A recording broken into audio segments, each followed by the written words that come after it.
It's Thursday, May 20th, and welcome to the New York Amsterdam News Podcast. I'm Cyril Josh Barker. My guest for this episode is Natalie Wilson, co-founder of the Black and Missing Foundation. She's going to be speaking with me about the number of missing black children in America that are underreported and what her organization is doing to bring them home.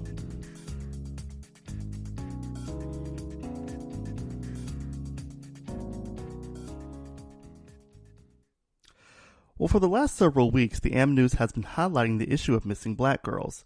In New York and New Jersey, over 50 black girls are currently missing, with several going missing over the last month. The Am News highlighted the cases of 15-year-old Sanaa Amenhotep, who was missing for 3 weeks before she was found dead in South Carolina, and 19-year-old Bronx native Sanaya Dennis, who has been missing since April 24th in western New York. The Erie County District Attorney ruled that Dennis committed suicide. However, her family has mounting evidence to support she's alive. Natalie Wilson is the co-founder of the Black and Missing Foundation. She's on the phone with me to discuss cases of missing black children and what parents should be doing. Welcome to the podcast, Natalie. How are you? I am doing well. Thank you for having me. Thank you so much. And also on the phone with us is Toni Jacobs, whose daughter has been missing since 2016, and she's going to be sharing with us her story. Welcome, Toni. How are you? I'm okay. How are you doing? I'm doing fine. Thank you so much. Well, Natalie, I'm going to start with you. Your organization, the Black and Missing Foundation, has been around for several years, and you and I have spoken before. We've spoken prior even to this year. We've spoken in the past about cases of missing black children that go underreported. Tell us about that and what your organization is doing to try and bring these children home. Sure. Well, until we began to research the issue of missing persons of color, we had no idea how lopsided the numbers really are or were as they pertain to missing Americans. And when we started the organization in May of 2008, 30% of all persons missing in the U.S. were of color and mostly African American. And on May 24th of 2021, this year, it will be our 13th year anniversary, and that number has now grown to 40% of all persons missing are of color, and it's climbing. And sadly, it's a fact that law enforcement and the media, they take some cases less seriously than others, and the perception is that when black and brown people vanish, no one is going to miss them except their families. So at the Black and Missing Foundation, we are advocates for this voiceless group of individuals and their families because we believe that intense early media coverage ensures that the community is looking for the missing individual, and it increases the chance of a recovery or at least answers for the families. And media attention also forces law enforcement to add additional resources to the case. So our role is we're not picking on anyone like law enforcement and the media because our community has an important role to play in this as well. So it takes all of us, law enforcement, the media, and our community to help protect our children from being victims of sex trafficking and to help us find us. Absolutely. And just to kind of give you folks an idea of how this is, I believe that there's a hunger in the media in some cases, although it only happens when certain media outlets speak up. We did a story earlier this month about, again, I reiterated at the top of the show that 50 black girls are currently missing between New York and New Jersey. We did that story and it went viral. Several news outlets picked it up. They were kind of dumbfounded, I guess. The story got picked up by NBC. It got picked up, I just found out, by Yahoo News. So obviously, a lot of people were dumbfounded when they heard about this. And of course, a lot of those names that were on that list, no one knew. It had never been reported. And I think people are asking, why this is why it's not reported. But let me ask you a question. We know about the Amber Alerts, and I know sometimes we get Amber Alerts on our phones.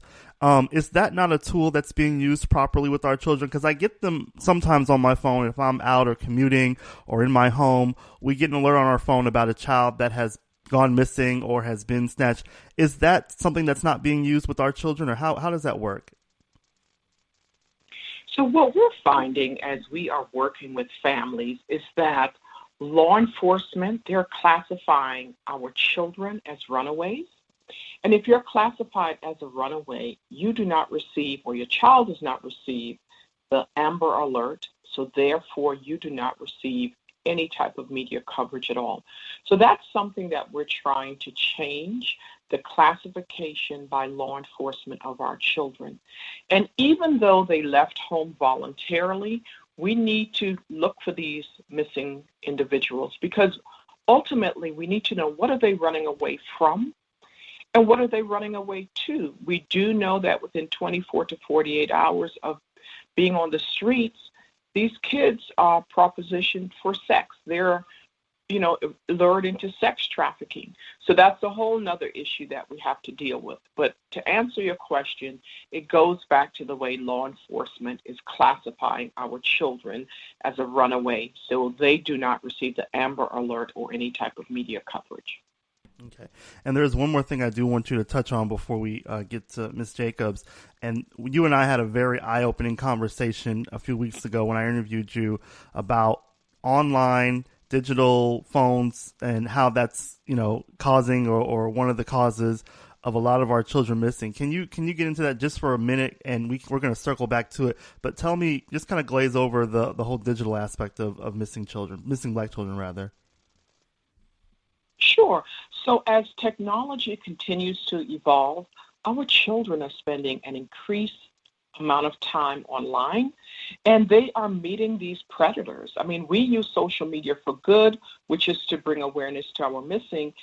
The pedophiles and these pimps, they're luring our children into sex trafficking through online apps and games. So as parents, we really need to take internet safety very important. And we need to report if your child has been contacted by someone. These kids think that they're talking to someone their age, and they're not. And what these pimps and pedophiles are doing is grooming the young one. All right, thank you for that. We're going to circle back to that topic in a minute, but I do want to talk to you, Ms. Jacobs. I understand that your child has been missing since 2016, and first, just let me say my condolences to you. I can't imagine a situation like that with a child going missing for several years. Your child's name is, I'm going to pronounce it, I can't, is it Keeshae? Yes, it's Keisha Jacobs. Keisha Jacobs. Okay, and she's been missing since September 26th. Go ahead and since September 26th, 2016. Please tell us your story. Keisha decided that she was going to go over to a friend's house. Keisha was 21. She had just turned 21, actually, the month before in August. And, then she was 21. I didn't question everything that she did. Whose house you at, blah, blah, all that stuff. Tried to give her a little space and leeway. Keisha was never the type that would, go to the clubs, run the street a lot, and none of that stuff. So it didn't bother me. Usually she'll let me know when she made it where she was going safely or if she was going somewhere other than what she told me she was going. So it didn't seem as odd that she was going over a friend's house. I was like, all right, just let me know that you made it there. And then she texted me and was like, Mom, I'm good. And I was like, all right, I love you. And then she was like, I love you too. I'll see you tomorrow. I was like, okay. It didn't dawn on me that I would never see my daughter or hear from my daughter again. Keisha's brother had got into some trouble and he was incarcerated. So he had just came home. I don't even think Davon's been home 2 weeks. And they were very close. So it was odd that, the next day, usually by lunchtime, I heard from her for her to let me know if she's going to stay a little longer or if I need to come pick her up or whatever happens. I didn't hear from her, so I contacted her brother and was like, hey, you heard from Kiki? He was like, no, she was supposed to come home and fix me breakfast. And then I felt it kind of odd, but when I called her phone, it was going straight to voicemail. And normally, I was just thinking, hey, she may have hung out a little later. They stayed up late. She's probably sleeping in or whatever. And I kept calling her phone and it kept going to voicemail. But by the time I got off work at 5 and I hadn't heard from her, I started calling her friends and was like, hey, you heard from Keisha? Her phone's going to voicemail. This is not like her. Everybody was like, yeah, Miss Toni, I ain't heard from her. I'm going to check around. I'm going to call around and see if I can find her. Nobody had heard from her. So the next day after I got off work, I kept calling her phone. It was going to voicemail, kept calling her friends. And I had went to bed because I was supposed to go to work the next morning, and it didn't sit right with me. So I woke up like 1, 2 o'clock in the morning, and I just hit the street and was knocking on people's doors where I know that she normally would go, that I done dropped her off or picked her up from. And nobody had seen her like 2 o'clock in the morning.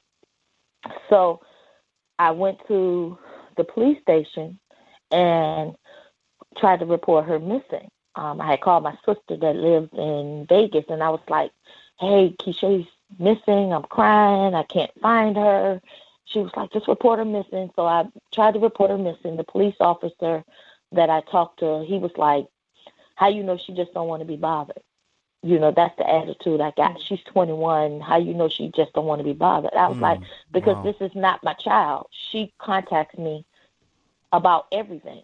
So I know something's wrong. You know, her phone's still going to voicemail. I had to show this man text message to let him know that she lets me know everything. But in his head, she just didn't want to be bothered. So that's what I came up with, you know, came across when I was trying to report her missing. Yeah. After I reported her missing, you know, he took her name or whatever and asked for her ID. Keisha used to lose her ID all the time, so I had an extra one in my wallet. Okay. So I gave him the ID, and it was still no urgency behind it.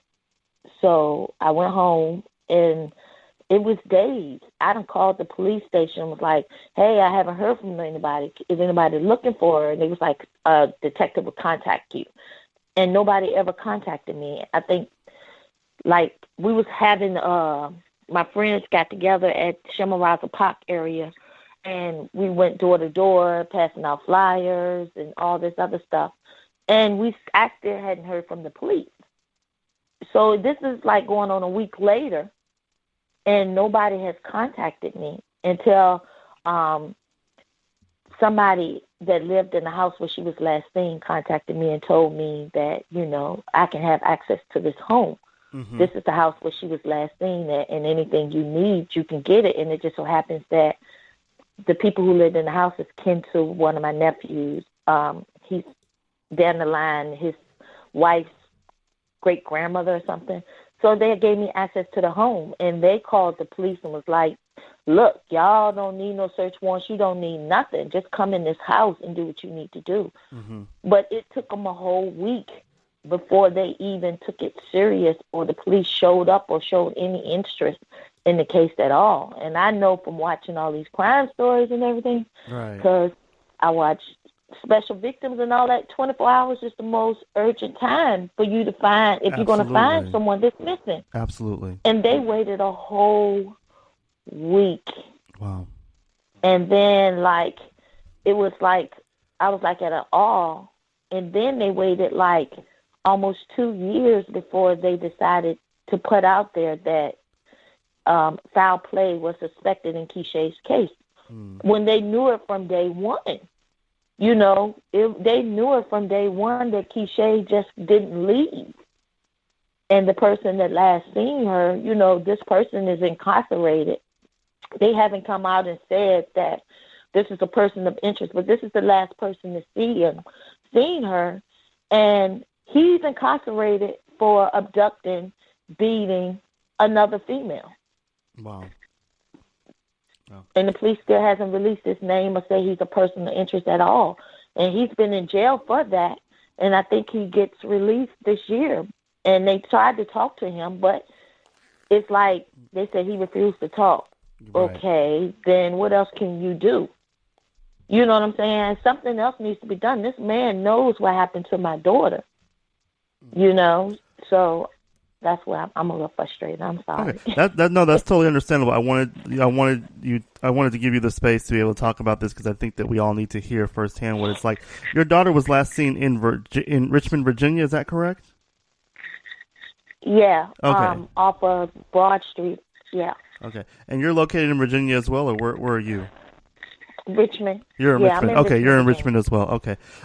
Just take us through what these last couple of years. I know it's hard, and I you know, again, our condolences to you. I can't imagine what it's been like, but what has it been like for you going these past couple of years? I mean, I'm sure you're determined to find your daughter or find out what's going on. What has the search been like? What have the last few years been like for you? Okay. So after Keeshae went missing, 3 months after Keeshae went missing, my son was murdered. So it's been a struggle in between looking for her and fighting for him to make sure he gets justice for his murder. So I do everything in my power to try to keep Keeshae's name out there. As far as Facebook, I speak. I do whatever I can in the community to let people know and bring awareness to the situation. But it just seems like to me, people think just because it's not happening to them, it's not happening, but it's happening more, so it's opening people's eyes. But it's a struggle because I know now, the more information I get, the more I know that, you know, it was a possibility that my daughter could have been found. You know, at this point, I think the thinking is that Keeshae's been trafficked. Okay. Right. I don't believe that she's gone. I don't feel it in my heart that she's gone. Yeah. But, yeah. Yeah. All right.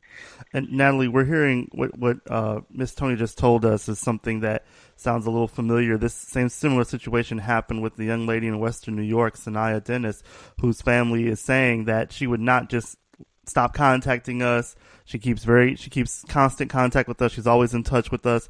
And in that case as well, there is a very large suspicion that she too is being sex trafficked. And again, the family just has an overwhelming amount of evidence to support that this young woman, Sanaya Dennis, is alive. I want to talk about the police situation, Natalie. A lot of times, again, Miss Toni just told us that when she went to police, it took them a week, and they said that she just doesn't want to be bothered. However, we all know that if her daughter was a different hue, it probably would have gotten more haste and faster attention. What is that? Tell us what's going on with the police situation when it comes to our missing kids, because that's kind of where a lot of people go, where most people go to when their child is missing, is to the police. Right. And, you know, we need to also change the narrative that Black and missing brown individuals, they're most likely involved in some type of criminal activity. And that's, the mindset that, they are impoverished, there are some element of crime or some type of addiction. So we tell parents all the time, like Toni, your child better than anyone else. If something is wrong, and they would not run away or leave home voluntarily. And you have to continue to be champions for your child or for your loved ones. And we see this all the time. I mean, we've heard the story, Toni's story, from countless other family members. Sanaya Dennis being presumed deceased because she committed suicide. That's not the first time that we've heard that from families. There's a family in California, their son, Jonathan Bandabilia.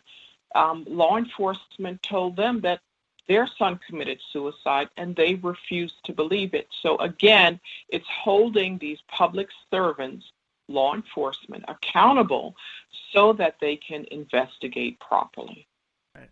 Absolutely. And when we were told that the family was still going to look for her, it's interesting that whenever a high-ranking official, especially a district attorney, announces or makes a ruling that someone is gone missing and that they're dead, or that they're presumed dead, or they've committed suicide. And let's keep in mind also that Sanaya's body has not been found. They're saying that she did commit suicide, and essentially alluding to the fact that she might have jumped into Niagara Falls. However, they have not recovered her body, which that's also very telling. And not to mention that the family was not present at the press conference when that announcement was made to the public. But I'm saying all this to say that when an announcement like that is made by such a high-ranking official like a district attorney, most news outlets and people, they just kind of disconnect from it. They say, okay, case closed, let's move to the next story. And families like Sanaya's and yours, Ms. Toni, are saying, no, there's something else here, and we're going to keep looking. We're still going to keep doing what we're going to do, regardless of what you say, because if you're not going to help me, I'm going to help me. And the thing I love about all these cases is that when I was speaking to a family rep for Sanaya's case, and I'm hearing this also from you, Ms. Jacobs, is that the community is really coming out and helping people find these children, these people who have gone missing, and that's so important that communities are out there helping. I mean, they've gotten so much help in Western New York to try and find Sanaya, and I'm sure also in Richmond you're getting some help as well, hopefully, to find your daughter. I want to talk. And Josh, yes, can I piggyback on something really quickly? Please, yes. And, I think that if we as a community, we are more involved, then once this child or person has been reported missing, and we get that involvement within our communities, people can start responding and start making phone calls to the media and to law enforcement. And I hate to say this, but making demands that this African-American or Hispanic child is just as important as any other child. But as a community, we need to get involved. I know that there's this no snitching concept in our community. Yeah. I also know that our community does not like to work with law enforcement, and historically there's been a sense of distrust. We have seen the social injustice towards the minority community. But at the Black and Missing Foundation, we have an anonymous tip line. So anyone who has information, please share it with us so that we can help these families reunite or at least get answers or closures. It's so important for us to speak up because it could be your mom, your daughter, your son, your husband, your grandparent, your neighbor. So speak up if you know something. Absolutely. I want to circle back now to what we talked about earlier about the digital component, and you did outline that, I'll just say this. Back when I was growing up in the 90s, I remember watching, and even now I still watch it every now and then on YouTube, the To Catch a Predator shows that were on NBC with Chris Hansen, where they would set up a sting operation. And I think to this day, I'm still astounded at the number of men that were coming to meet young children, some asking to get the child, to take them somewhere. But now this is coming here almost 15 years later, with all these other apps and things like that where kids are talking to adults. And of course, most parents are hearing this and thinking, wow, what's going on and what should I do? Talk about it a little more and what you think parents should be doing to prevent this. Because I think almost every child, most children have some form of internet contact, and they're talking to people. They have the ability to talk to people, whether it's on the phone or the computer or a tablet. What should parents be doing? Sure. So I will say that since the pandemic, our caseload has skyrocketed. And you would think it would go down, but it has gone up. And as our children are in a virtual environment now, they're learning online, some practical steps that parents can take is, set up a parental control tool on all of your internet devices, including age-appropriate filters to block harmful website or videos and images. And we ask parents to regularly check the online community your child uses, such as social media networks, gaming sites, and see what information they are posting or what they're exposed to. And spend time with your child online to build an atmosphere of trust by establishing an ongoing dialogue and open lines of communication. And my last tip is set up a fictitious account on social media and see if you can befriend your child.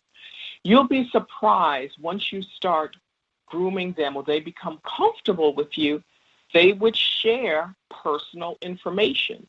And you can use that opportunity as a means of communication to talk to them, to say, hey, you know what, I really wasn't who I said I was on social media, and you need to be careful, and here are some things that we need to do to protect you. That last tip blew me away because I know that a lot of parents or kids might be saying, wow, that's a little bit of invasion of privacy. But, I remember when I was growing up, there were no locked doors in our house growing up. And so that's so important. I think I was a little blown away, but I do agree with you so you can know more about your child. One thing I wanted you to talk about that blew me away, and this wasn't around when I was a kid, but you're saying that the online video games are also something that parents should watch out for. We have tons of kids and I know some parents who have children and children in my family who are on Fortnite, for example. And you're saying even on those platforms, there are adults talking to children. And I was telling my boss this last week, and of course she has a daughter, and she was like just saying, yeah, that's a thing. And I'll just kind of full disclosure, I don't have children, so I don't really know some of the apps and things that are going on. But talk about the games, because that's something a lot of people aren't. If I didn't know about it, I know some people aren't thinking about it. But what about these games? Absolutely. These games, the child is interacting or playing against other people, and these predators are using it to groom these kids. So remember, it's a grooming process. They don't just meet them and the first day. There are very few instances of this where they, are lured into sex trafficking. It's a process. They're grooming them for quite a bit of time. So, hey, I'm your partner, on Fortnite, and they become comfortable with them. But these predators are utilizing games and apps to lure our children into sex trafficking. Wow. And I know for me, I use words with friends a lot, and the person you're playing with, you don't know who they are, what they look like. You're just with an opponent. They might communicate with you whether or not. So even on a game like that, you're seeing contact. Have to also say that we had a case here in New York City.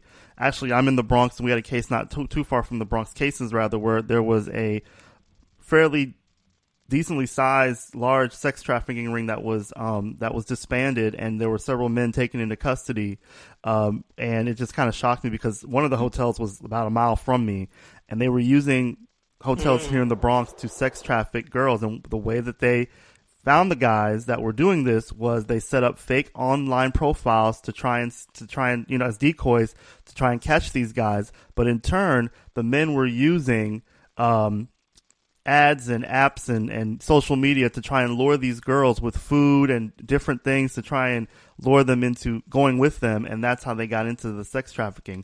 You and I, Natalie, are going to be talking in a couple of weeks. I think in June, we're going to be doing another story because summer is here, spring is here, summer is coming, although summer is pretty much here now.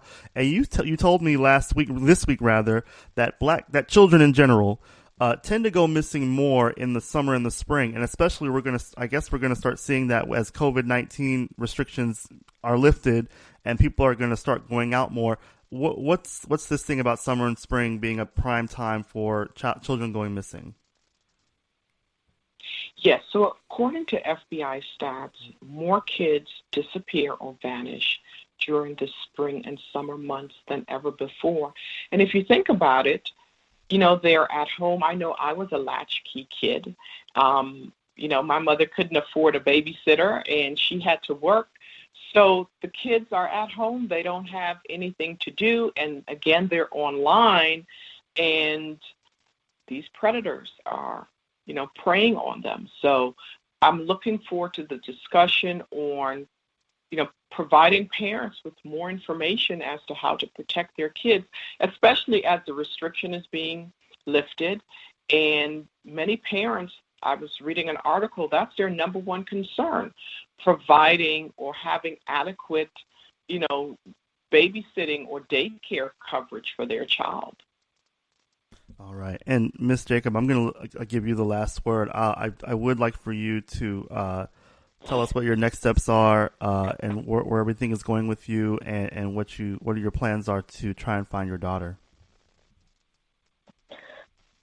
I'm just going to continue doing what I'm doing, speaking, trying to make sure I get her information out there. Anywhere that will allow me to come and show her picture, that's what I do. I'm adamant of finding my daughter and getting her information out there, because the way I see it is it only takes one person. Mm-hmm. It takes one person to see her and recognize her, and that information can bring her home. It's just that I'm just hoping and praying on that. So. All right, and with that, we will close this episode. Toni, can you yes, share? Go ahead. Sorry. Go ahead. Can you share? You shared something with me, Toni, last week. It was so profound. It gave me chills, actually. Do you mind sharing how you feel that your daughter is still out there alive and she will be coming home? Can you share that? Sure. I shared that as a mother, and as close as I was to my children, when my son was murdered, it was like I couldn't sleep that night. I knew something was wrong. It's like I felt it in my body that something was wrong. But then I just talked to my son. I didn't think it was him. I was thinking more Keeshae.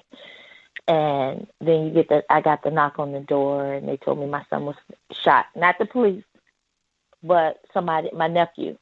He said somebody messaged him and told him that my son was shot. At that point, I didn't know if he was dead or alive, so I just went to the location. And then once I got there, it was like I just felt it like he was gone, And with Keisha, I don't feel it. Everything in me is telling me she's alive. I mean, from the stuff that, like, I prepare myself. Like, I don't know if people know, like, a mother, right before she's about to have a baby or whatever, you start doing a whole lot of cleaning and making sure everything is straight. That's what I'm doing. I'm getting a room together. I done put the pictures up on the wall. I done made the bed. And I told Natalie last time we spoke that once I put those clothes in the drawers, I know that she's coming home. But I feel it in my heart, in my soul. I can't even explain it. I feel like she's getting ready to come home, and something's going to change, and my baby's going to be home. And I just feel it. As a mother, I just know it in my heart that she's getting ready to come home. All right. I know she's not gone because I would have felt it. All right. Well, we certainly hope and pray that that your daughter is found, as well as the other children that are out there missing. There's so many, and we certainly hope that you do find her. Ladies, thank you so much for coming on today. This issue was so important, and we certainly hope to have you back to talk about this issue again. Thank you so much. Thank you. Thank you for having us. Be safe. That concludes this week's podcast. You can pick up the latest edition of the New York Amsterdam News on newsstands and get updates online at amsterdamnews.com. You can also keep up with us on Facebook at NY Amsterdam News and follow us on Twitter at NYAmNews. I'm Cyril Josh Barker. Thanks for listening.